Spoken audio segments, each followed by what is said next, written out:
Hi guys. We're back with another episode of the Learning Insights podcast. My name is Joanna Awilade and I'm your host, of course. And I'm not here alone today. I'm with Ope, my co-host. Hello guys, it's so nice to be here. And then we have Grace. Hello guys, I'm excited to be here today. And then we have a special guest. Now, he's an educator with over 6 years experience. The experience that you don't have, he has. Both formal and informal education. He's an online ESL tutor, and he also works with an educational technology company. So we're going to be finding out more about him. His name is Mr. Godsgift Agbomekhe. Hi, how are you doing today? Fine. Good morning. Good morning. How's everything? It's great. Good to be here. It's nice to have you here. Thank you so much. Great to be here. Yeah. So you guys, before we get into the main conversation, I have a question. So you know how we've all watched a lot of movies and we've read books. So Yeah. from all those fictional schools, which one would you like to attend? Like if you had the chance, you would have loved to attend that school. For me, it's High School Musical. I don't remember the name. I don't remember the name of the school. I think it was East High or something, but I wanted to be there with Troy and It's the fact Gabriella. that you remember the name. I didn't even know you had a name. Of course it does. That's my school to be. Oh, you still want to go back to school? No, that year. So what of you guys? That's a hard one. What of the school X-Men? That's what I was going to say, X-Men. That's what I was going to say, honestly. Yeah, no. I wanted to be a superhero when I was young. Part of the professions never came to pass. Well, you can still be, you can fly now, can't you fly? No, all the spiders, they don't want to bite me. Okay now. Okay. So how about you, Mr. Godsgift? There's this series, Nowhere Boys. Okay. So it's still in a school, young teenagers, and they went on a trip and they had like a supernatural encounter. So I wish I was there. I always like just some fantasize being a student of that school and maybe being one of those people that has those supernatural. What type of supernatural experiences are we talking about? Basically it was like fire, water, air, and earth kind of thing. Avatar. Yeah, it's kind of Avatar. one. Grace, So how about they had you? those elements, Yeah. and I wish I. For me, as a child, I always loved singing. I'm the type that mimics myself on the mirror. So wow. it's High School Musical. For me, Okay, That's why it's High School Musical. So that somebody will just start singing. I don't know if you have to leave your lunch and follow him to sing. something like that. Actually, It's fun. we are eating. Then someone If we want to singing. if we want to talk about music, maybe I would say Glee. Oh my God, yes, Yeah. Glee. What is that? It's a series. yeah. So yeah, it's also singing. But they sing too much. I don't think I want No, she's saying that she wants. Okay, Yeah, for I you. love any movie with music, and it just reminds me of my childhood days, my teenage days, Oh, yeah. secondary school. I even had. a So you used to music sing group. before? Oh, wow. Yeah, in school. I had a dancing group. So it was Believe it or fun. not. I didn't have any Wow. group. I'm the odd one. We are the old ones. No, I don't think so. No, I think You so. must have I bet something it's, that you loved. No, Yeah, but we what did didn't you have any love group, doing? no. Or what club were you in? Me? Yeah. That's a tough one. No, very tough. Mm. Nothing really. Just go to school and Abby, what are you going And to come do? back. come back. But School, I think school itself was stressful. So adding maybe extracurriculum activity wasn't it for me. really, but you said school is stressful, but we find you in the educational space. It was there. Okay, that's actually a big point. Life happens. So how did you find yourself in the educational space? Okay, that's Because I know you did chemistry. I in studied school. chemistry in school. So Wow. what was the transition? Okay. I finished my high school in 2012 Okay. and I did not get into school immediately. So So the process of waiting, I waited for like 3 years before I got into the Wow. university. And while I was waiting, I just thought to myself one day, I can teach. I mean, I teach children in church. Oh. So that's like part of the informal thing that I do. Uncle Godsgift. So I can teach children. So I just walked to a nearby school, not very far from, like 3 streets from my house. And I wrote an application letter. The day I was going there, I wasn't prepared for what would happen. I just wanted to just submit and leave, hoping that they would call me. And I met with the owner of the school that day. Wow. And it wasn't like a formal thing. I wasn't even dressed for the thing. I just went there and he looked at the application letter and asked me if I wrote it myself. And I said yes. So we like talked for a couple of minutes and he was amazed. And he just asked me, when can you start? So that was how I like got into the teaching space. I was planning to teach maybe like, because I was teaching children, I just wanted to like be in daycare or something like that, just to earn for that time. And I was thinking about it a few weeks back. I actually started teaching for like 5K. What do you want it to? What? It was looking back now. I think. Do you mean in terms of the value you were impacting, or in terms of monetary? What that 5K was doing for you then? Yeah, at that time, because I wasn't paying transport. I was in my father's house, so no bills. I was just like, and this was like 2013. Money had value.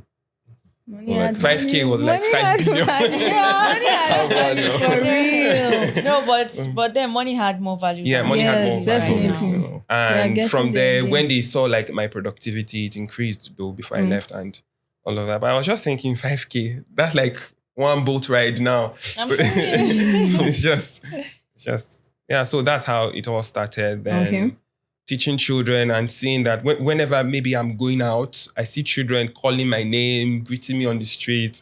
There's this sense of relief that I got from it. Sometimes they will be with their parents and they will leave their parents and run to come and like embrace me when I'm walking past their house. So it just felt there's this peace, this honor, I would say. Honestly, when children like you, it's actually an honor. It's actually an honor because if children don't like you, I feel like you have to think about yourself. You're doomed. It's like they are going to form a cluster and treat him bad.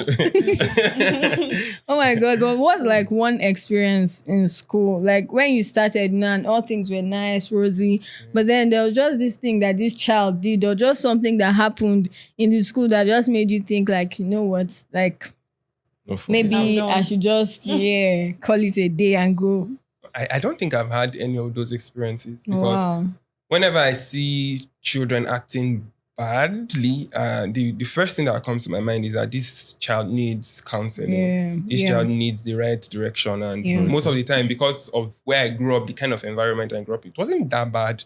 But we had children from other parts that maybe they don't have like good role models. So I just feel that as a teacher, we need to give them this insight. We need to let them know what is right to do. Did that come like intuitively? Like, is that something you already knew that children should like go for counseling if they have this problem? I would say yes. It has been innate.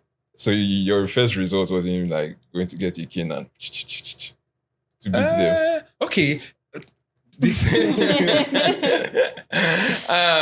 Growing up as a child, I was very stubborn. No, I wouldn't really say very stubborn. Why doesn't it show on your face? Yes, I can't please pretend. that. I mean, I can't pretend. I won't really say stubborn, but if I set my mind to do something, I would do it. You're strong-willed. Yes, I was very strong-willed. Thank you. That's the nice way to say stubborn. So, that's a fancy way to say stubborn. So I always get like queries and that beats me up. So I don't want that for children because not every child will be able to sustain that. Yeah. I think maybe in a way, I just think fate had a way of structuring me to what I am today. If it was other children, maybe they would have gone rogue. And I think there's this way, this pidgin word that the children would say then, what thing they do? Like, nobody will beat me. That's when you're That's when they've like the point of no return. Yeah. So it wasn't like that for me. I always sometimes I sit to advise myself. If nobody advised me, I advise myself and all of that. But not everybody have that opportunity. So I think that's what's created that. I think that's nice because we're having a discussion about, in one of our previous episodes, about this flogging children in school. Yeah. And we had a teacher on that time. And she said it's good. No, I can't remember if she said it was actually good. But like trying to strike a balance. Oh, yes. Some people are like, you shouldn't flog a child and pass your aggression to that child, on that child, definitely. right? Yes. That was me. And that was Joanna. That was Joanna's point.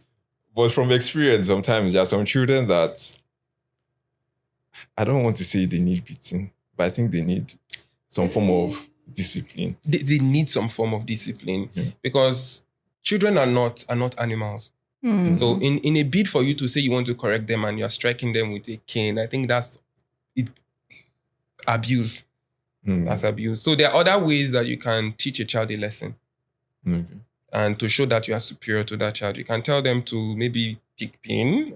I don't know if that's not abuse. Yeah, because so for you, is it like flogging and then like other punishments? Other punishment that is going to give the child a sense of direction to know that this thing that they've done is wrong. Beating the child sometimes, I think, is unnecessary.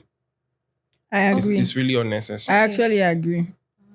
But do you think, I believe every child has his or her own behavioral pattern. Yeah. So do you think certain punishments are applicable to every child? Yes, I think so.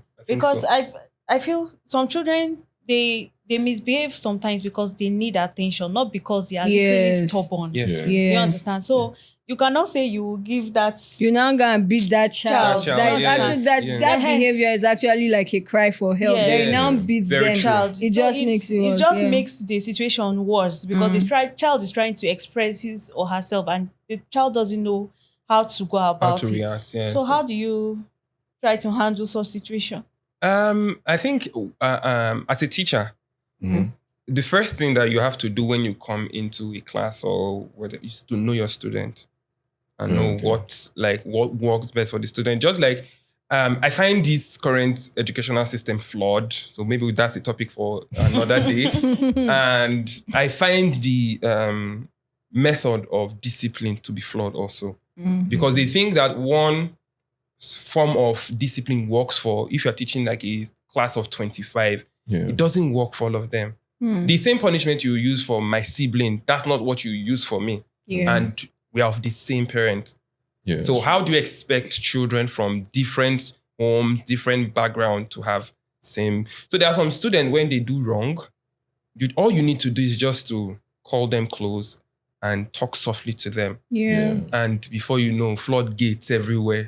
You need boats to get out from that place. So those children, I think one way to get to their heart is to talk to them. There are others that you need to yell at them. There are others that you need to maybe give them some punishment. There are others, maybe you know that they don't like to write. And you just give them one long thing to write. They'll start crying. I will never do it again. I'll never do it again. 1,000 times. I hated that. I hated that punishment. You see, but if you know that they are going to give you that, will you do something bad? And in a way, in a way, I think that also it's a form of education or awareness or affirmation.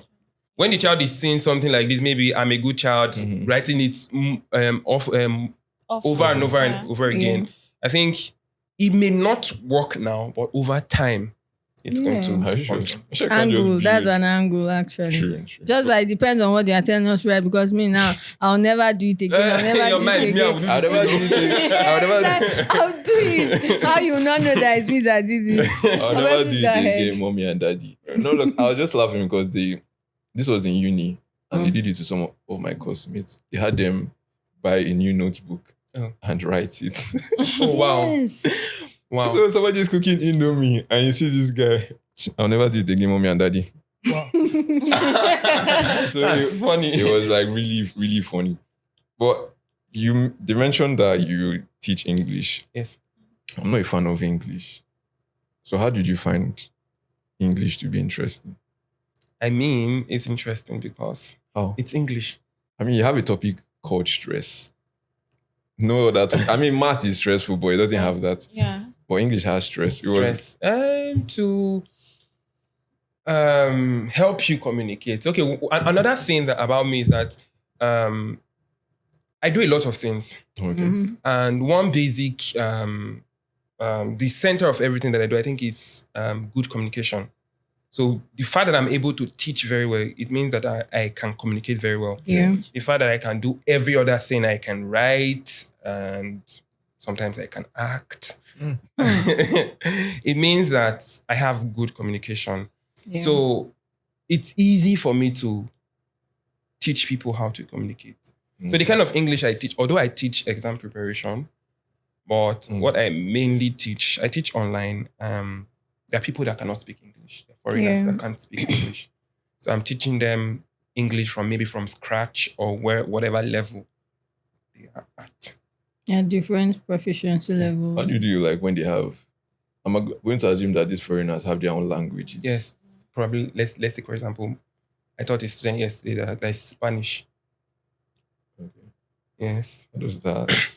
But Because I'm like, How do you handle it? how do you Yes. handle it? It's not challenging, like, because sometimes you get to. Sometimes it could be challenging, especially for absolute beginner. Some of them that don't even know hello. So the only thing they know is hola.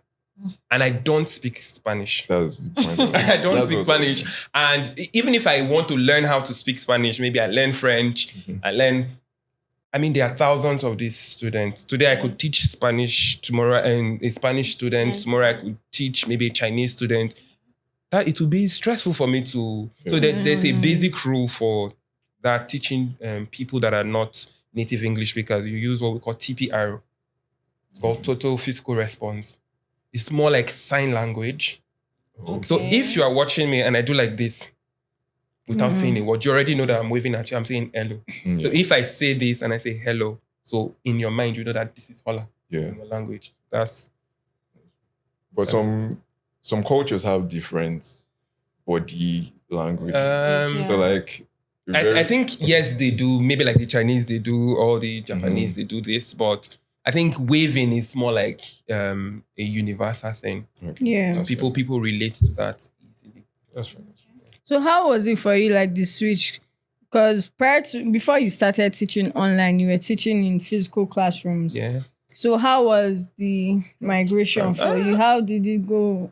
I think I loved it because I am not a huge fan of 9 to 5. I like flexibility and I'm Yes. young. I think there are other Yeah. things that I need to Yeah. do. I didn't mention that I do photography. Wow. Bro. Okay. Talent. So Wow. I was working as a photographer and I needed something to do. At this point, I was no longer teaching in a school. Okay. So I was just maybe doing photography. I wanted to be a photographer and all of that. And the opportunity came for me to teach. And I teach, I can bring it, I can do it. And when I started, I saw that it's actually something that can give me more money than my actual 9 to 5. I'm like, For real.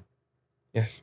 Let's not go Are into you? that. Are you? I want to go into You're that. considering. Let's I was not starting start to teach her. No. No, Upper, please. You're not allowed. You said you don't like English, so please leave the Yes, English so that you people. not go and give them stress. Sure. The stress that And I can't even guarantee them math because they'll be the ones teaching me math. Chinese. But I think there are also tutors for maths and other, so you Yeah. can be one. Another thing, like I said, the flexibility. So Yeah. I could teach maybe at night and in the morning I go to work. So I could strike a balance. Earn more. Yeah. I like money. So Me that and was you. another Me and driving you. force. Another driving force for me too. Yeah. So how was there anything in particular that was challenging, like in terms of classroom management, being able to manage the class, and then I believe, do you only do individual students or also take group classes? Oh, I've taught both. Okay, so how was that? Like, how is it different? You know how in the classroom you can see everybody's reaction. There's something about being present. Yeah. So like, what was the difference for you between both of them, and how did you manage it? At first, I think the major challenge I had with transitioning to become an online teacher is teaching children online is terribly hard. Yeah, and then they have they don't have the longest. They don't have the longest In my attention mind, I was just span. thinking it was adults, so that's why I didn't even go. No, I teach both adults, children, anything, bring them. And children is more stressful. They should be Definitely. stressful. In real life, they are stressful. As an adult, you know why you're there, so it's straight to the point. But So, children, Yeah, children. I used to say because at some point I lived with my brother and he has children and two very young children, below 6. There are days I will sit and I'm like, taking care of children is an extreme sport. Of course. And it truly is an extreme sport. yeah, At first, when I started, there's a child in front of the computer. You're trying to like get the child's attention, and all of a sudden, the child is somewhere else looking for their toy, or maybe talking to their parent. And I don't have to shout. I don't need to shout because some of these classes are recorded, and they are like going to grade my performance. Yeah. I just believe that my entire career is Hanging on that. on the line. Yes, it's dependent there. So I don't want to lose it. I need money. So I had to learn. yeah. Sometimes I go on YouTube to watch how to get children's attention. Mind you, I have taught children physically. So I think one of the ways to adapt to situation is don't stop learning. Just have to learn. And I discovered that most children, they like colorful props. Yeah. Children like songs, especially those Coco Melon. I know Coco Melon. If I start to sing Coco Melon, you think maybe I know all the songs. I had to learn them and all of that. So that's one of the ways I adapted. Bro, you had to learn them. I learned them. I think if you even search on YouTube now, you see that in some of my search, I have Coco Melon. I have some children's songs there. So I had to learn. And another thing, when children say that you are singing the song that they know, they get the attention, engaged. Yeah. They are drawn to what you're doing, and you already have them. Yeah, So with that, you can tell you, okay, let's pause. Before we sing the next song, do you know the letter? Because you're singing songs and you're like, so are there times where like the play or the playful act, like singing songs and stuff, how do you balance that? Because some children can get carried away. Yeah. And I know like, even when I was a student and a teacher goes out of their way to do something that's interesting for the class, I want to continue down that line. But a teacher has a duty to teach us. To teach. Yes.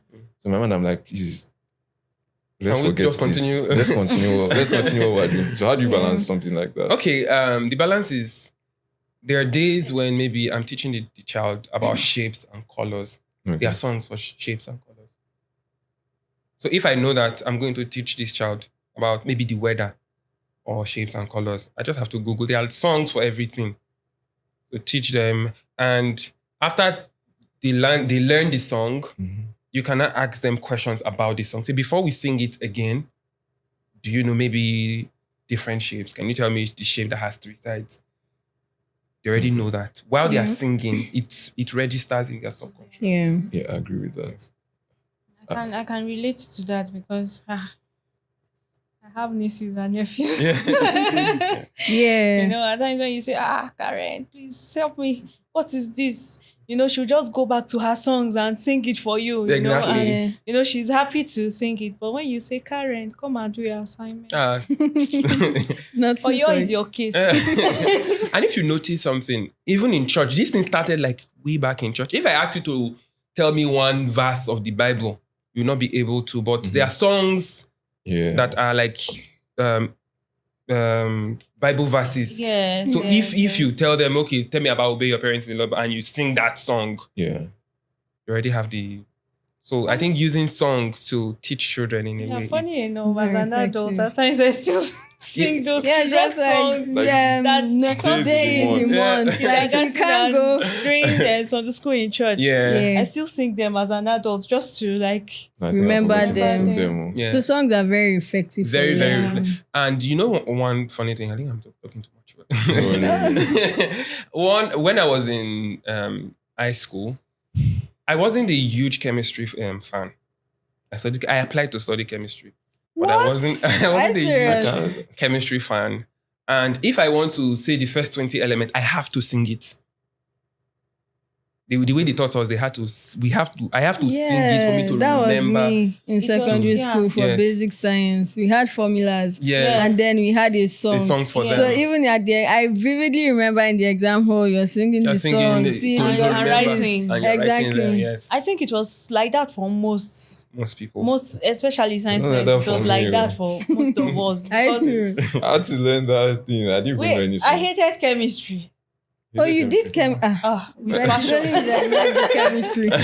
I hated chemistry. So sometimes for me to be able to write an exams Yeah. and pass, I have to turn my notes to music. Means to learn Yeah. them. You understand? Just to remember. Which See, was mad. let me tell you people, I feel so happy I did not do chemistry. I don't know, but it felt like when we're just here with literature, which was not easy. Let's not even say that, arts course, let's not have that.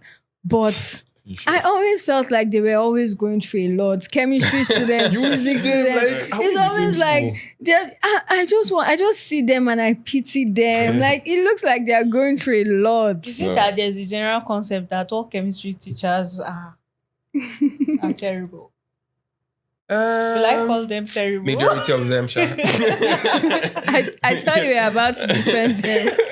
I really did. No. I have to call a spade a spade. But is it about the teachers or maybe the chemistry itself? Personality. It just The personality first, then I think their method of teaching method was of teaching terrible. is a cake. You see, so you people are lamenting. So you see that I'm Can you right. really make it You see when interesting, I though? always Yes, you can. can you what? make like teaching chemistry interesting. Yes, Chemistry is everyday life, I mean. sure. I don't even think I know for sure you have done like 5 things that are chemistry products before coming here. Like Your Making your skincare. breakfast. okay. Your skincare Don't is the soap that you use in Yes. bathing. The soap itself, it's like a product of Product, chemistry. yeah. You using it to bathe and washing off the dirt is chemistry.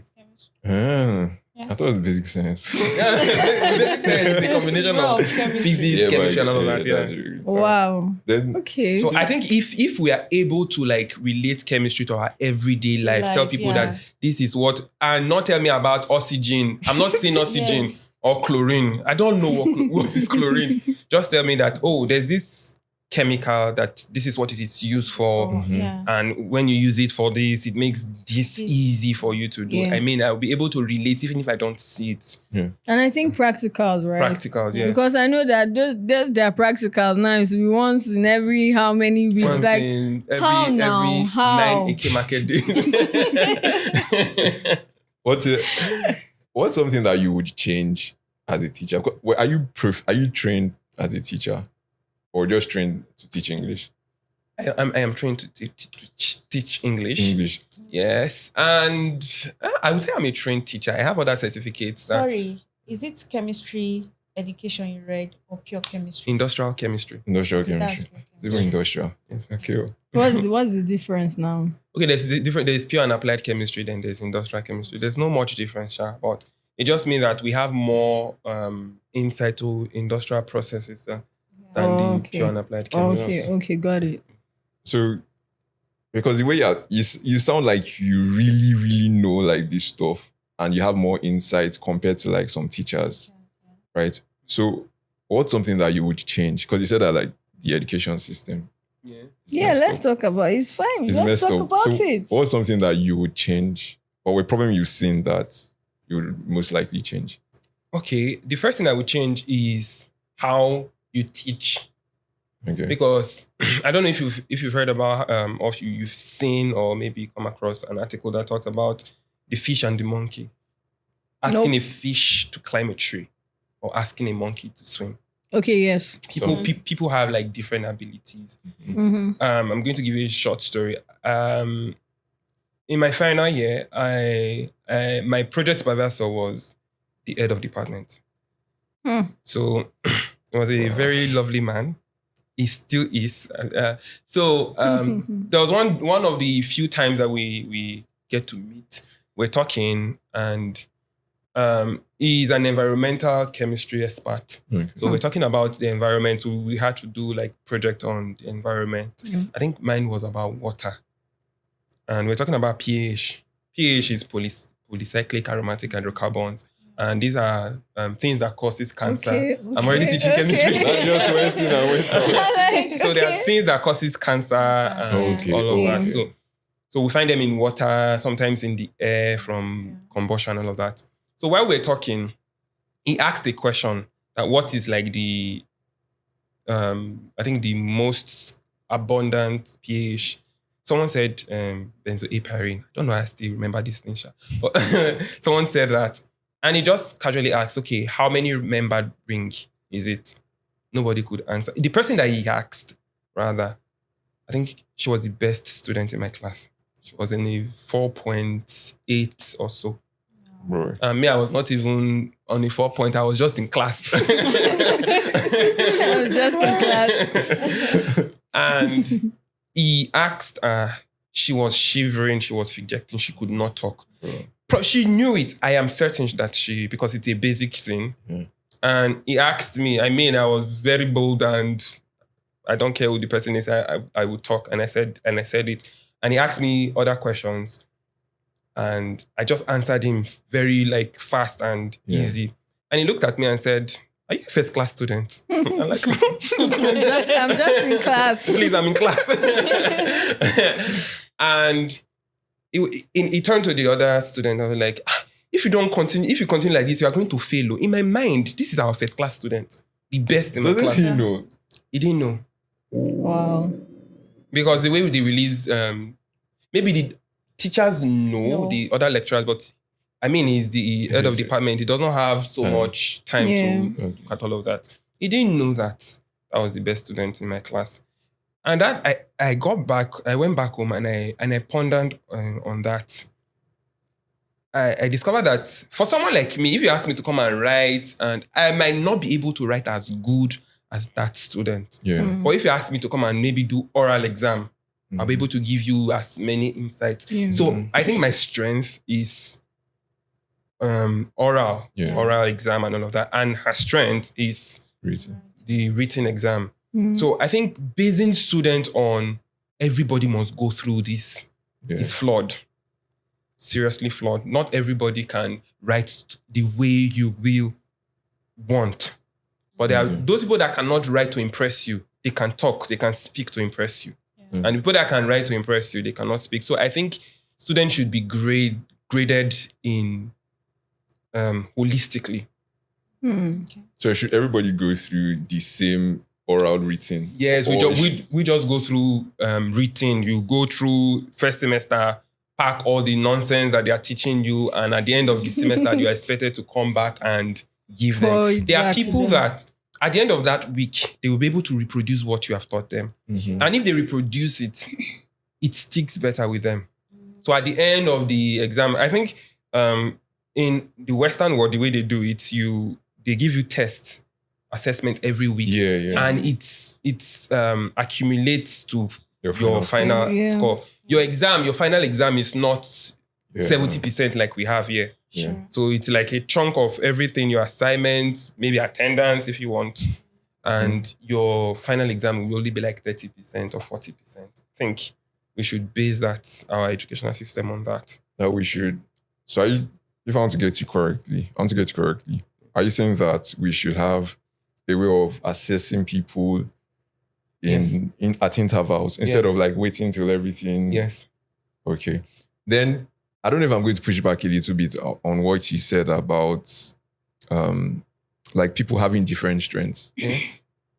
Don't you also feel that people could get better at things that are not so much of their strength? So something like communication. Yes. There's somebody I follow online, and he usually has these physical classes where he teaches people how to communicate, body language and everything. I'm sure maybe you have seen him. And people actually get better. Even when it comes to writing too. Like if you take time out to write, you can get better. So do you think we should just focus on people's strengths and disregard their weaknesses? Oh, okay. There's a trick to that. Okay. So the trick is that if I tell you I don't know the school we went to. I went to University of Benin, and if people from University of Benin are watching So coming out from Uniben and reflecting on my life, I think Uniben actually made me feel as if I knew nothing. Wow. If you are not strong and you go to Uniben, in 2019, I think we had over 10 cases of suicide recorded, not the ones that were not recorded. It was because of Uniben, they banned sniper in Nigeria. What is the issue? People were depressed. Imagine you telling someone that you are not worthy, you are not good enough. Yeah. So I think what we have to do is that when you find the student's strength, you praise that strength. Like you make them know that they are doing something great. Then with that, you can also say, do you know that you can learn this also, So education, first of all, it's a psychological thing. Yeah. So you have to tell someone that you are good. You are perfect. You don't have to be this person. This is your strength. You have to work on this. And while you are working on this, then at some point, when the student already have this comfort, this what's the word? They are sure of themselves. Yeah. They confident. Yeah, they have this confidence in themselves. You cannot tell them, oh, do you know that you can also branch to these areas? Yeah. I think that's, first of all, you have to hold on to their strength and teach them how they can get better with their weaknesses. Okay, that makes more sense. Yeah, but how would we be able to, how would you now be able to test all of these things? Because doesn't that put a further burden on the teacher? Especially when you have larger classes. If you have a room of 10, it's easy to know each student, know them individually, recognize their strengths and weaknesses. But when you now have a class of, say, 30, 40 and going up, how can you, how will you be able to pick the students? It's difficult, but it's not so difficult. We have an amplitude test. Okay. And with that, you have the verbal reasoning, quantitative, and all those logical thinking. If you give a student this test and you see that they perform very well in the verbal aspect, you know that, this person has strength in communication, understands things about reasoning. And then when you talk about quantitative, you know that this person has great mathematical skills and all of that. And there are other people that maybe they are good technically. There are other people that are at the middle. So you'll be able to put them in different sections and all of that. So I think that works. But I agree with you actually. I feel like the assessments that we do, they are not the best. Because I remember literature in secondary school. It was the goal was not even about what you're writing. The goal was that you must collect extra sheets. And just then write. Put formula in the middle. Right. And then when I look back on it, it's what was I writing? Yeah. And then I remember that they used to say that our teacher loved the word society. Okay. So as much as possible, you put society. Peer pressure. This is the origin. You just be trying to find where society can fit into. I don't know how true it was, but I mean, when exam time, meant to hear you share. So I feel in university it was a lot more practical for me, and then even coming out of university and then actually practicing is I've done this before. It was so easy. And I have Dr. Odibo to thank for that. Shout out to Dr. Odibo, wherever he is. But that, I think practical learning, like you said, there's just something about it. It's actually, and I don't think it applies only to children, even to adults. Engage them in learning, let them be part of it. Yeah, let them be part of it, because I feel sometimes teachers just, take it, especially for adults. It's you can read on by yourself. You have access to resources, and they don't really pay attention to adult learners. Yeah. I think what are your thoughts on like teaching? I was just thinking about this of teaching people how to learn. Yeah. Because it's not something that we really focus on. And I can remember I was listening to an audio tape or a podcast or something like that. And you had these psychologists there. And he said something that I found to be remarkable, which is that most of us go to school. And if somebody is brilliant now, like naturally brilliant, those people that had good You want them to genes. become doctors. Yes. Yeah, even beyond becoming doctors, most of those people tend to like rely on their natural intelligence and just do primary school, you can AC, secondary school maybe, but they don't really build good study habits. Yeah. So I noticed that if there's something that I find really difficult to learn, or I don't have a study habit, I find it really difficult to learn. I don't know how to learn that kind of thing. I'll struggle to learn, obviously. But if there's something that's really simple, that's broken down, I might find it easy to learn. So the point I'm just trying to make is, do you think there should be a focus on teaching people how to learn so that they can find their strengths in learning? Some people can study in the night. Kudos to them. Yeah. Some people can study. Happy birthday to them. Yes. So it seems you people are not those people. No. Yeah. I think I don't know the school you went to, Sha. I'm saying based on what I experienced in school, they just leave you. You're like a lone wolf to just go, and if you get it right, happy birthday. If you don't, okay. And That's happy birthday. for me, in my 100 level, I did fairly well, but I was just okay because I mean, it's what we did in high school that we are doing again. So in 200 level, I was like, I'm going to make the best out of it. Started going for 9th class. So I have friends that were in the same department. We lived in the same hostel. Some other friends, we had a WhatsApp group. So we have like a clique, we're about 5. So we have reading days and time and venue. We'd read from maybe 12 o'clock to 5 o'clock. We're reading, forming scholar. We're going to tear this book. It was good for them. It was not good for me because that was my worst year. Wow. Are you serious? It was my worst year. I was like, okay, did I not read? I did. But I am not a 9th person. Now, maybe I am now because I'm teaching. I mean, there's money involved. But at that time, I was not a 9th person. And first of all, in the morning, I would have to go to class. I'm already stressed. Yeah. My brain needs to relax. So at night, I should sleep. I will not still carry myself to go and read. The reading that I'm reading, I'm thinking that I'm understanding. I am not understanding it. During the exam, I was looking at the question. The question was looking at me. And it was actually very terrible. So I learned that for me, if I am in your class and you say something, I have more what I would want to say photographic memory. I remember conversations very well. Wow. Okay. So if I'm in your I class, envy you guys. I envy if I'm in your people. class and you say something, I'm able to remember. Then all I have to do is just to like add a little reading.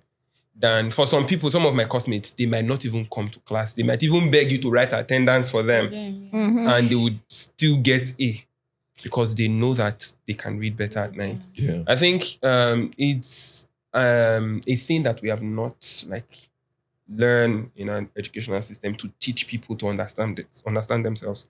And it's really baffling. And also, I think one thing that should be inculcated into teaching is that teachers should learn psychology. Because in Nigeria, teaching is the last resort. Yeah. If you ask, Unfortunately. if you go to education, the faculty of education, I am very sure that 80 to 90% of the people there did not apply for education. Maybe they applied for medicine or engineering, and they just say, "So did not get this. Throw them to education." Sure. In my school, then we used to say that we have medicine, engineering, law, and dustbin. So obviously, teaching is part of the dustbin course. Yeah.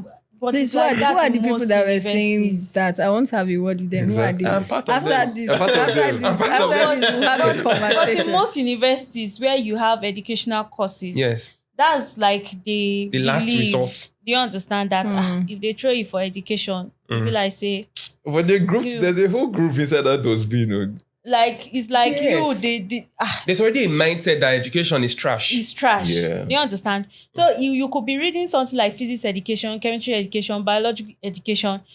Those people reading pure physics or pure chemistry or pure, they'll be looking at you like As if they are going to is use their easy. own You understand? degree. So at the end of the day, I am doing your course because for me I call it double honor. Yeah, it is double Yes, honor. You get understand? It is education double degree honor. and At the same time. Yeah, You they get understand? 2 degrees. Wow. Yes. So you that you are looking at the person doing education like you, it's as if you don't even have a future. You understand? Because you are reading the pure aspect of the course. It's crazy. Yeah. It's crazy. Like you just see that there's an obvious discrimination between students. All these No, things need to be there addressed. there is because even something as simple as mass comm. I read mass comm. I know the comments that people have made, and then please let me just use this to tell you, because somebody studied mass communication does not mean that they want to become a broadcaster on NTA.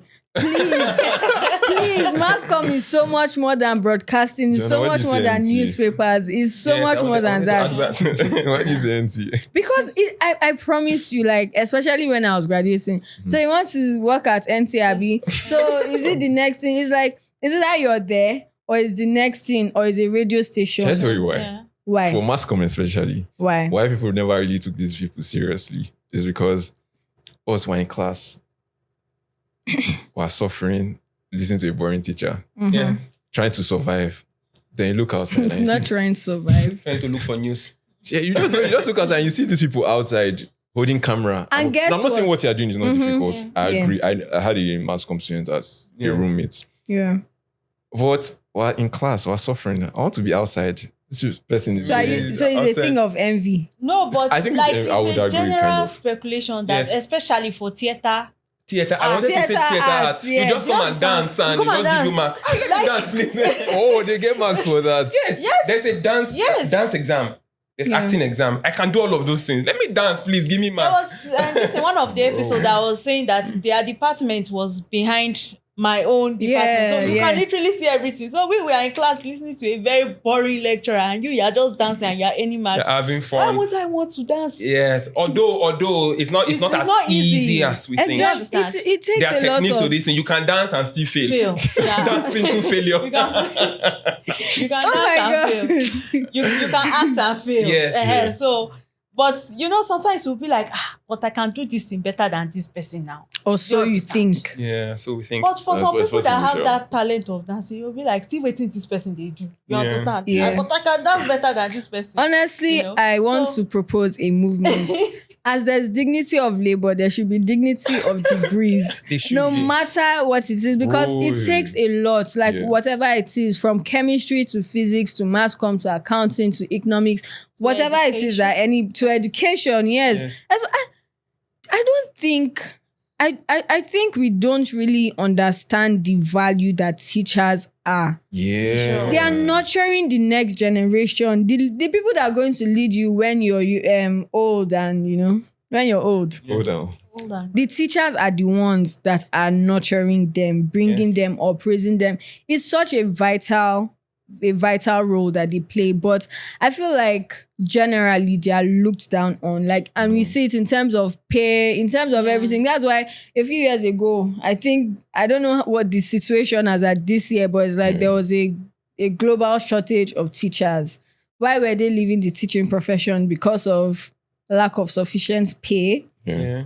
lack of respect in when they are carrying out their duties, and then even being looked down upon within their own school. So like, Yeah. I feel like And they dignity take a of lot of labor, shit, dignity of degrees, dignity I of want to know everything. that. It takes a lot of, like, They from don't. students, from parents coming to yeah. harass Parents. you, and Some days they'll be like, I'm holding on to my last nerve. Because if we want to do this, you cannot win me.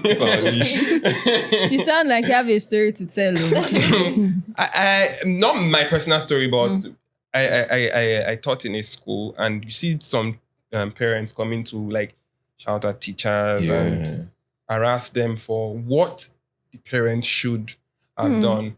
And when we're talking about how we should respect our career, our profession, regardless, I think if, as we are seated here now, so if someone walks into this room and they ask you, what did you study? And you're like, oh, I studied mass communication, I studied chemistry, maybe you did medicine or engineering, or you are the engineer, you are the medical doctor.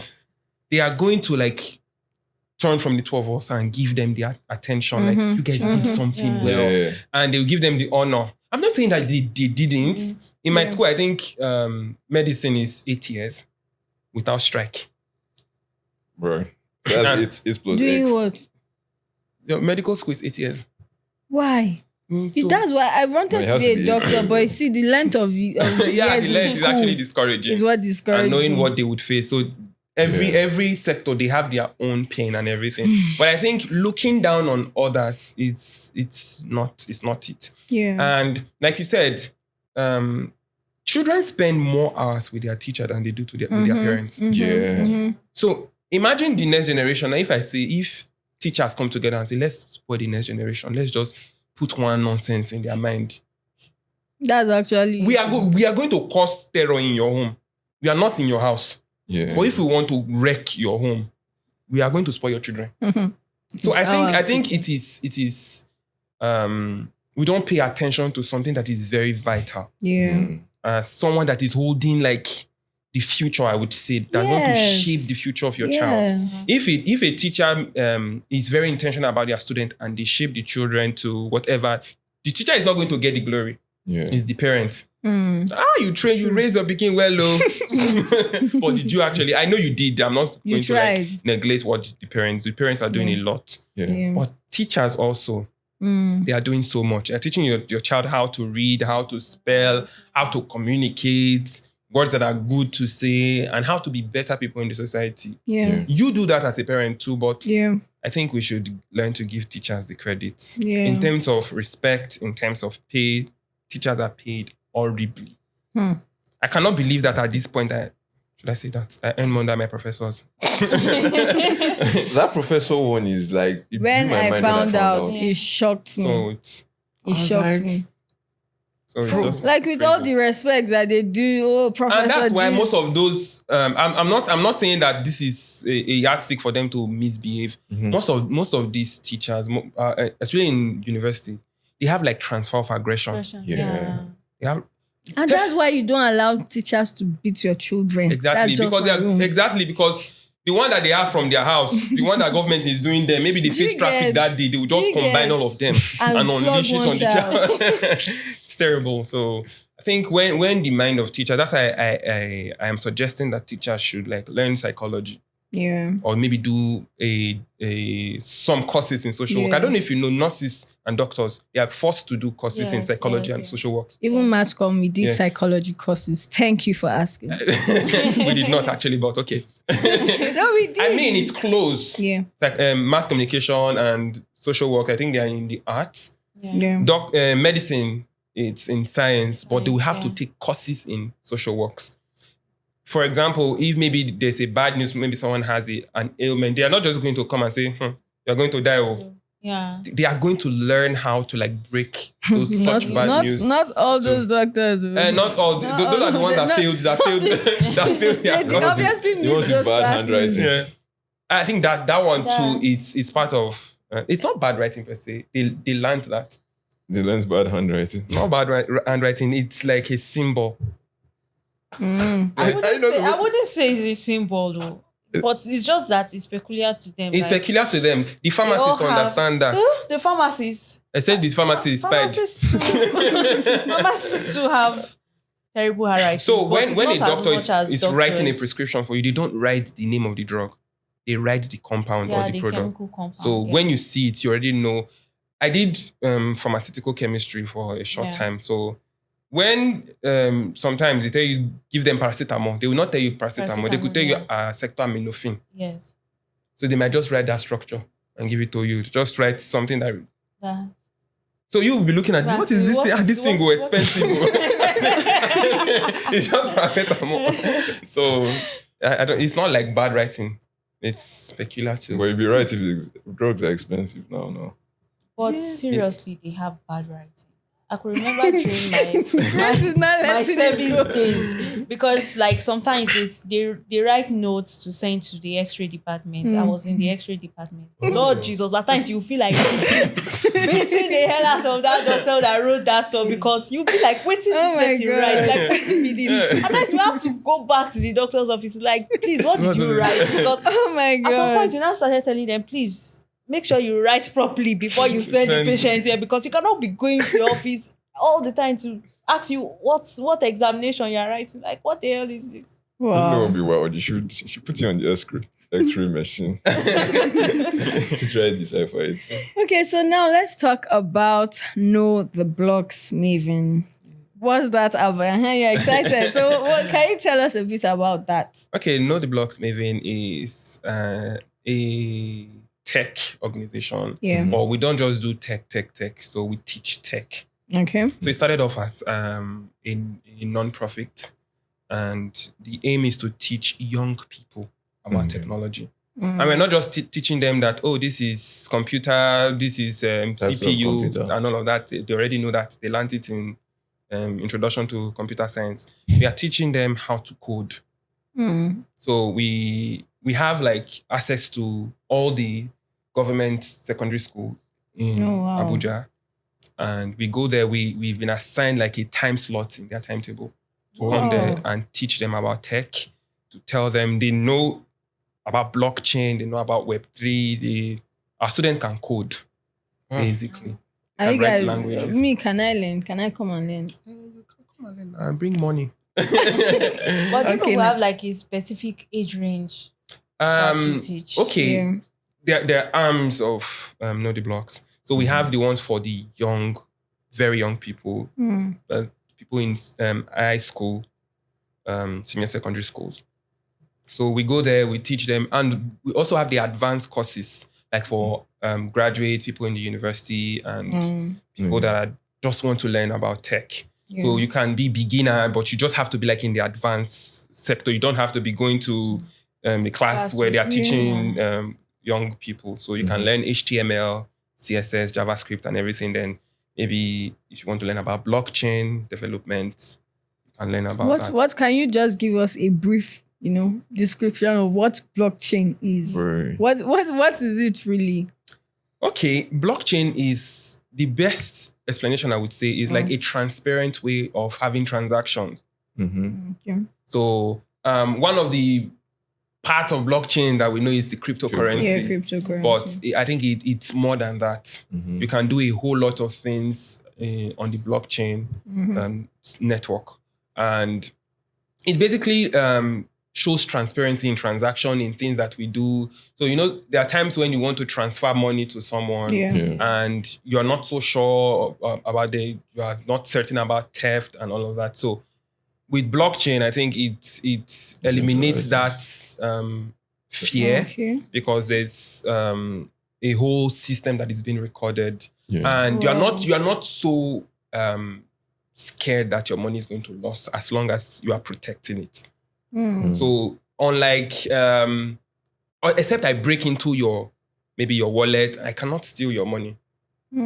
And take for example, I think before the advent of BVN and NIN and all of these things, we could transfer money to someone and it just we don't know who we transfer the money to. We cannot trace it back. But with blockchain, you might not know the person, but if you want to go deeper, you'll be able to. So I think it eliminates those threats and all of those. Yeah. Sorry, but as we were talking, I just realized that really there was a time then when there was no BVN. I wonder what that was like. That's so wow. And that's why technology we are always advancing. God bless Know the Blocks. What people that are like skeptical about blockchain, that's something like cryptocurrency. Oh yeah. So some people might say, so I've read a little. I don't know much about blockchain, so I've read a little bit about it, and I think one aspect that people spoke about is the fact that the data is immutable. So that means it can't change. It can change, yes. So that means once the data is registered in there. But if there are cases where, just like how you might register for a newsletter, Yeah. And you'll be like, okay, I'm tired of seeing your stuff. Okay. Please can you remove me. So your data can be removed. Not really. Sometimes you agree to those things. Yeah. So let me explain basically what the old blockchain system from what you have said, how it is immutable. So if I want to break into the bank system now and maybe change their collect money. It might be easy. I'm not advising that, by the way. Yeah. So with blockchain, it is hard for you to tamper with any information because once a system records something for the bank, they already have like their own server where their own systems, their own transactions are stored. Yeah. But with the blockchain system, as long as the four of us, we are on that system, if I make a transaction, it records on your system, it records on your system, on everybody's system. So for you to maybe change, move into the blockchain or maybe the crypto and add money to your own wallet, it means that you have to go to our own system and change it, and you cannot do that for 1 million people. It means that you have to go to 1 million people and change that record. So that means everything is traced. Everything is recorded in everybody's So that means system. even if you manage to somehow get break into my wallet, I can still see where it goes. Yes, you can see where it's going, but there might not be a name attached to it. But if we dig further, there are people that can do that. That's it. So basically, what I'm saying is that it's hard for you to be dubious in the blockchain system because every transaction is recorded, and it's not just recorded. If I'm the one making the transaction, it's not just recorded in my system. It's recorded in everybody's system as long as they have access to that system. And I should also say this, that Know the Blocks, we're also teaching people about artificial intelligence, teach children about artificial intelligence. So they're not only learning, there are different parts of tech that we teach them. So, but we teach them the foundation. I think for you to go into tech, you have to learn HTML, and from there maybe you can now branch into maybe artificial intelligence. And there's this misconception about artificial intelligence, how people think that AI is coming for our work. But do you think it is some work, sure? Some work, yes. That's why we have to move with the trend. So we at Know the Blocks, we are teaching our children, we are teaching the next generation to move along with the trend. Don't just sit and say, I want to be a doctor, or there's an illustration that we used to give that maybe in the old time before we were born, there were people that trained to become mailmen, to learn how to read maps. People that learned how to do town crying, how to ride horses and all of that. If I want to learn how to ride the horse at this time, you're going to say, are you sick? So we have to move with the trend. Now it is going beyond maybe traditional banking ways. We now have like the blockchain system. We have maybe your app. People are there are people creating all of these things. You think it will replace? Because I know another thing I've heard is that it's more decentralized. Yes. And do you think it will replace traditional banking system? Yeah.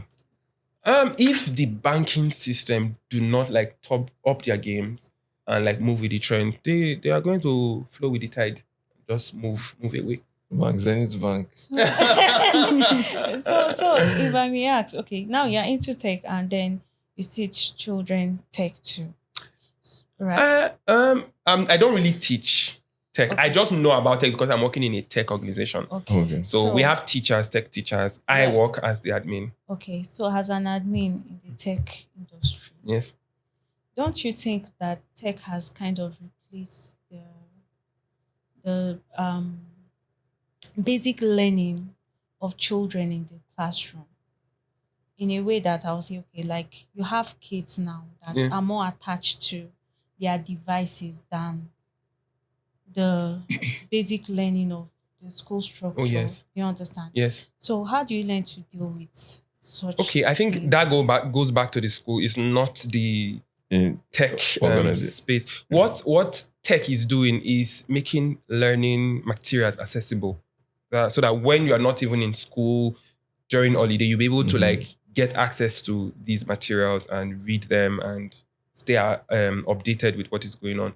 But I think, first of all, parents, in a bid for them to like not be with their child, maybe to do other things. I'm not saying it's bad, but they tend to like give their children more of these devices, and it's bad because it creates they lose empathy. They don't build much on their empathy. So I think it has to be there has to be a balance with that. So you teach children how to communicate, and you can also teach them how to make good use of technology. And also there are ages that children should use technology. You don't start giving a child 6 months, you go and get them tab. It's not fun. It's not flex, as they would say. It's not. It's actually destroying that child's cognitive abilities. Because the child gets attached to that, and they see all they see is cartoons, animated figures. They don't build empathy with humans. And because at the end of the day, you see a child that knows all the cartoon rhymes because he watched it on TV, and the child cannot even write or write properly or spell properly or communicate to people properly, and which I feel is a very bad thing. And I think parents should actually work on that. Screen time. You understand? That's why I keep saying that if tomorrow I have kids, you understand, like we'll have time for screen we have screen times, because I grew up with a dad that you hardly watch TV coming up. You understand? Maybe just 2 hours in a week. What? You get just really so, but that in a way has shaped us. Do you understand? So basically, I would say till date I don't really pay attention to TV. I have a TV. I can't remember when last. I think since last year. That was the last time I put that TV on. You understand? Yes. So I just feel like it should be something that should be regulated. Yes. So balance. I think there's a balance. I think in a way you have answered his question when he said something about, don't you think AI is coming for our jobs? AI is just going to enhance things that we are doing. You cannot say AI should come and breastfeed your child, for example. Obviously. Exactly. Maybe soon there will be something like that. But AI cannot replace our work. It's going to make life easy for us. When being too dependent on these things are what I think is the issue. Yeah, I think everything that when there's something, there's something. When there's AI, there's AI. So it can be used for good, it can be used for bad. It just depends on how you use it. And then for children, the thing is just that the parents actually play that crucial role of regulating it for them, because you can't expect a child to know that after using a tab for 4 hours is bad for them. It's the parent. Till they are accountable and old enough and they know the difference, it falls on the parents. So it does. Do you think it kills creativity? Because like growing up now, when I'm bored and NEPA is doing their thing, there's no light. Next thing I can do is to play with sand. Or I'll start to imagine creating a cartoon, or that's how I even started. To draw. That's how I started, because there was nothing fun to do. And even as an adult, I've heard things like boredom is good for you because it can allow you to channel it's like an energy within you that you have to channel right. So when you have technology, sometimes you're just channeling that energy into tech, and tech will just say, okay, bring it, your attention, more money for us. I think it still boils down to regulation. Yeah. But do you think we are becoming more creative with tech or less creative? It depends. It depends on how you use it. Yes. So if you, for young people now, especially children in their formative years, you should not neglect things like Lego. Building blocks. Those things help. Even if you want to like still give them the tab and all of that, which I think you should have a limited time, you should help them to like create something with their hand. So it helps them to think. So, and children like play. So if they build it, they destroy it, they scatter everywhere, let them do it. With that, they are building their mind. They are learning how to be creative. So AI does not spoil things. Some people disagree. Not really. But I It think depends for on me, how you even use it. even down to the tertiary institution now, Yes. you understand? Yeah. Because of AI, ChatGPT, and whatever, students don't do research. No, those ones They don't do are. research. They will just go and type their assignments there. When You can did, catch they will- them. But that's why you now have plagiarism You can even without systems a for plagiarism ChatGPT. system, you just For put it up AI. and it tell you, oh, Feel like- ChatGPT wrote this. But there are people. I think there was this thing on Twitter when Yeah. somebody was like, if you see the word like, I can't remember his name, but somebody was Person- like, I don't know if you saw it. I was trending on Twitter. Somebody was like, everybody's in ChatGPT. That if people use certain kind of words now, Yeah.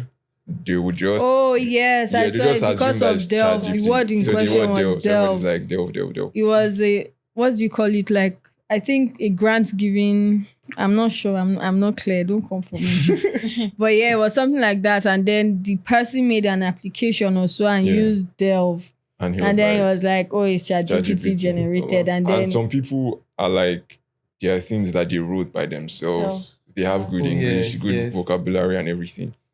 And when they checked it, the stuff flagged them that this thing was Yeah. written by AI. And somebody had to say that she had to call her teacher to come and to be Defend there. her. Not even defend, but to be there when she's typing it out. And when she submitted it again, AI. So don't you think like those kind of things can be faulty sometimes? Yes, I mean, technology itself is not like 100% very Yeah. accurate. No, I won't say accurate, perfect. Okay. But yeah, sometimes they could be, but like I've been saying, it enhances our life. So I don't know if this is final, but I read some couple of years back of a young guy that is trying to create a system, an artificial intelligence system that's able to locate the pancreas. So when people have pancreatic cancer, it is just assumed that they are going to die because the pancreas is under the liver. And for you to get there, it means you have to like lift the liver, and sometimes you can just kill the person. So you just be waiting for them to die. But this system is able to like go through and locate the pancreas and remove the cancer. So that's easy. So there's AI in medicine, there's AI in engineering, AI in teaching. Mm-hmm. There are days I want to teach and I don't know what I want to teach, and I just go to some AI tools and create stories that will be able to explain to my students. Wow. So it's supposed to make life easy for us and not to make us lazy. True. Tony Starks, we're coming for you. I think another thing is that we should know that when it comes to AI, like technology may not always be 100%. Yeah. I think most of it is man-made. I think all of it is man-made. Yes, man. So there's always just give that margin of error. And then also AI is fairly new. So like, It's been here since the 60s. yeah, well, it's been here. But like some of all these chatbots and how we are actively using it now, some of that is new to the general public. Okay. So like, I think they're still testing some things. I feel like we should give room for error. Like something like that can be so frustrating because one Nigerian lecturer now, you are trying to say, sir, I really wrote this thing. They are telling you plagiarism. Or when you don't have access to, you know, whoever it is, like now, final year projects, I know in my school, we're submitting to an email that will do the plagiarism check for you. So how do you want to start saying, sir, please now, it's me that, you know, there's some of all those things. So I feel like it has its benefits, but it also has its challenges. But it doesn't mean that it is completely bad. So it's just how you use it. Yeah. So yeah. Thank you for defending me. So is there anything else you would like to share with us? Anything we've not touched on that you feel like you have nuggets for us? Let's have it. Wisdom. Maybe you have to bring the topic. Okay. Not really, but I just think that the educational sector is something that we really, really need to like put more focus on. Yeah. And as teachers, we should not be lazy.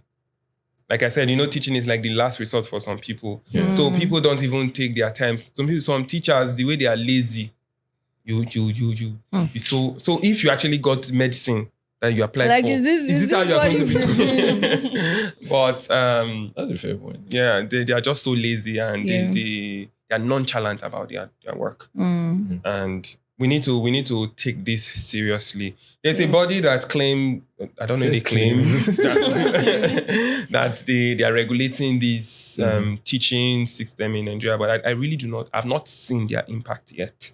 They're working on it. Maybe they're coming up. Let's give them grace. I just think that teachers themselves should learn to like up their game. Yeah. They should know that things are changing. Like I said, with artificial intelligence, life is going way past the blackboard and whiteboard. Yeah. I remember in my 200 level, the first time we had one environmental lecture, and the lecturer said we should all write our email addresses on a sheet of paper and give it to the course rep and ask the course rep to burn it in a CD and give it to him. And I'm like, which one? What? And he took all our email addresses. And after the end of the class, we saw material emailed to us. Like, no, so now they do for this place. He emailed the class material to us and our assignment. And he said if we want to submit, we should submit back to that email. Oh, that's so nice.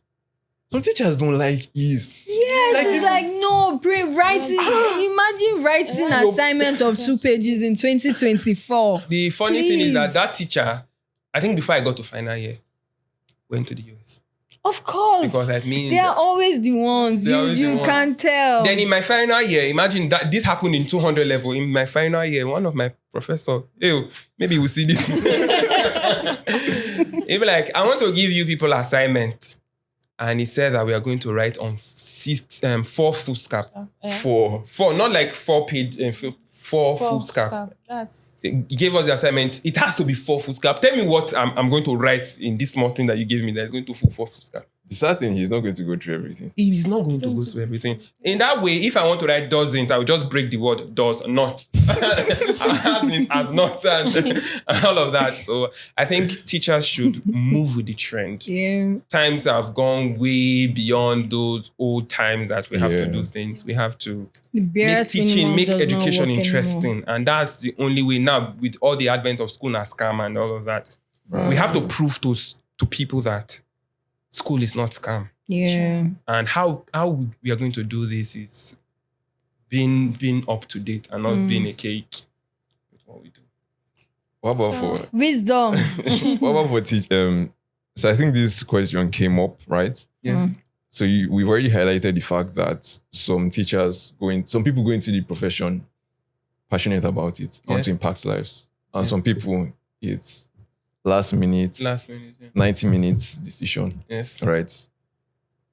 Do you think that as a country we should aim to have quantity over quality? Yes. So the fact is that in Nigeria, the ratio of teachers to students is 1 to like 2 billion. 2 billion. Oh my God.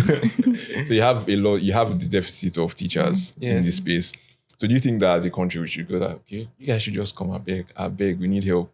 Since we've also highlighted the fact that to be effective as a teacher, sometimes you might need to, having a large class would reduce your efficiency. Yeah. So having all those things in mind, do you think that we should go for quantity over quality? Or do you think we can even have both of them? We can have both of them. That's what I want to say. It's not bad to have both. I mean, we can have our cake and eat it. We can have both of them. First of all, the solution to that is awareness. I think we lack awareness in a lot of things in this country.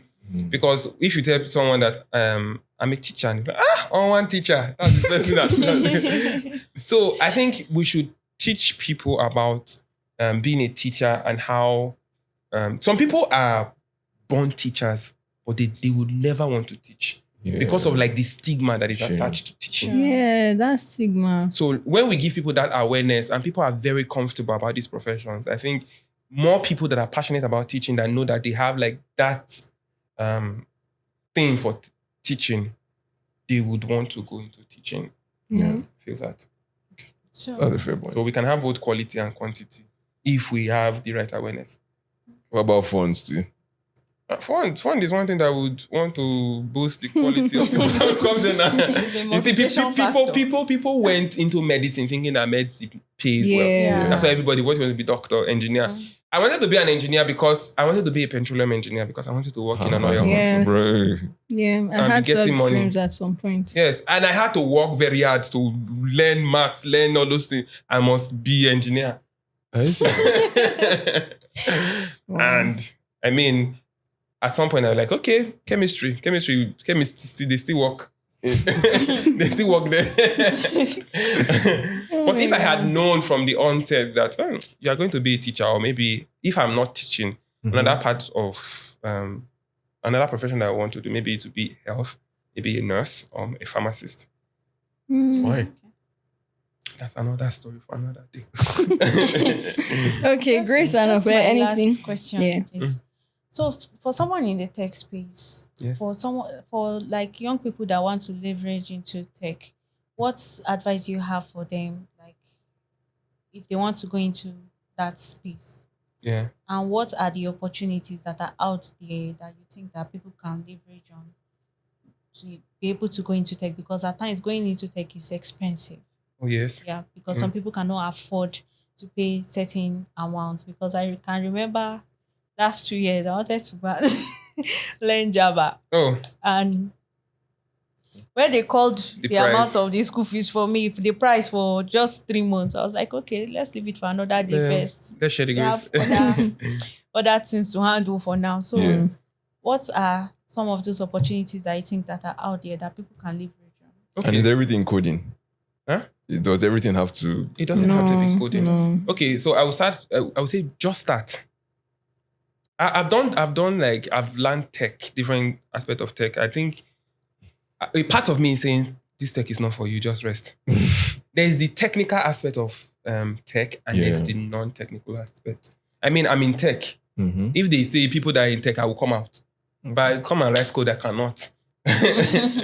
And there are people that does UI UX. Yeah. That's like design of how your interface looks. Technical writing there are as also well. technical writing. There's all that. DevOps as developers relations and all of that. There are a lot of things in the tech space that you can become a tech person without actually writing a code. You will not even know how to write a code. You just need to understand and how you can start. We have some people who go on TikTok, go and watch video day and night. There are some people that teach tech on that TikTok, or let's say go on YouTube. You can start with the basic. You can start with HTML, read. I think even as much as we try to say school, we are going past, we cannot go past reading and learning. Yeah. So you have to first of all read. If you go to maybe any school and tell them that you want to study cybersecurity and you don't know a thing about tech, the school is going to collect your money and they will teach you if you know. Okay, if you don't know it. But I think the lot falls on you to learn and know why you want to do that. So I think, does that answer the question? Yeah. No, like my other question was like, what are those opportunities that are out there? Because I know there are like organizations that come up like to offer free lessons. Oh, yes. E.g. like her tech dev. Yes. I know that's for, it empowers Black women Yes. for in tech, because there was a course I did with them like last year.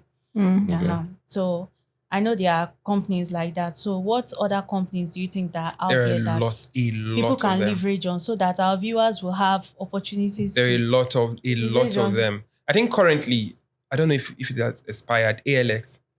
They are offering a free, I think in collaboration with MasterCard, they're giving a I free think I've seen that artificial advert. intelligence course for people above 18. There are others too. Even Google Women- has some. Google has some courses. I learned technical writing although I'm not using it. I learned it for free on Google. So you go on Google, there are some courses that are paid, there are some courses that are free. Just surf the internet. You can sometimes, if you know what you want to learn, for example, you can type it on Google and write free courses. or sometimes go on some opportunity sites and search for those tech opportunities. Some of them might have Also ask windows. people. Yes. Some of them, free. the funny thing, they have grants. They can give you money at the end of the day. Some of them, they will send you free laptops. Some of them, they will take you abroad for some conferences. Okay. So I think the opportunities are unlimited. They're boundless. Even Endless. YouTube is There's another- always that Indian guy. Exactly, that Indian guy that will teach you everything more than your teacher. Emphasis on more than. Well, during my final year, after everything, I said, if I'm giving thanks to everybody and thanks to YouTube and whoever invented YouTube. Because I agree. Right now, people will be thanking ChatGPT. maybe I wish I Nice. I had wonder it. why, honestly. So, Grace and Ope, any takeouts? I think I'm just, again, always getting to see the importance of education Yeah. for people. And another thing that maybe we didn't really talk about is how we should continue education even as adults. And I think maybe that's why I brought up a question about knowing your own learning style and building on Ope is it. an advocate for that. Yes. It's always about learning to learn. Yes, learning how to learn and We everything. learn every day, actually. Yes. So about building that style and carrying it into when you become an adult, there are certain things you want to learn. Maybe you want to change career. So what's your style of learning how to do that? Yeah. So I think with the you training adults and everything, at the end of the day, people still have to sit down to learn these things for themselves, even after receiving guidance from people. So as an adult, please continue to learn. Yes, please do. Keep on learning. I think then they used to tell us in school, the day you stop learning is the day you start dying. Yeah. It's not really So I think understand. for me, it's the fact that we shouldn't take teachers for granted. Yeah. Yeah. Please God, I'm begging. We shouldn't take teachers for granted, and we should try as much as possible to respect each other's profession, Yeah. regardless of how you feel Unimportant about you it. think it Yeah, is. unimportant you think it is. Yeah, just learn to respect that person's profession, because that person is putting as much energy you think you are putting to yours to his, if not even more than you are and we doing. Do need you each other. understand? Yeah. And for the fact that teachers are grooming the leaders of tomorrow, our Yeah. doctors tomorrow, our lawyers, nurses. Do you understand? Yeah. You have to give them that maximum respect. You understand? And not come and be shouting at them as parents, whatever, and Honestly. transferring your aggression on things that you are supposed to teach your kids Yeah. that you didn't. Because most parents, I notice that's what they do these days. You are supposed to teach your child to be respectful to, but you expect the teacher to be the one to teach that child. It's not supposed to be. So that's it for me. I think it's like the same thing for me. I'll just hit hard on that. Dignity of labor, dignity of degrees. Everybody, I'm starting the movement. So like really and truly just respect everybody. Everybody puts in some amount of effort and that should be respected. Yeah. And then also, honestly, it's just all that you said. Teachers are nurturing the future generation, so we should respect and value them for the critical role that they play. So that's it for today, guys. I had a very wonderful time. I hope you did. I did. It was so nice to have you. And everyone, remember to like, share, comment, subscribe, and turn on the post notification so you do not miss any video. So that's our time for today. We hope you had so much fun listening to us today. See you same time next week. Bye. Bye. Bye. All right.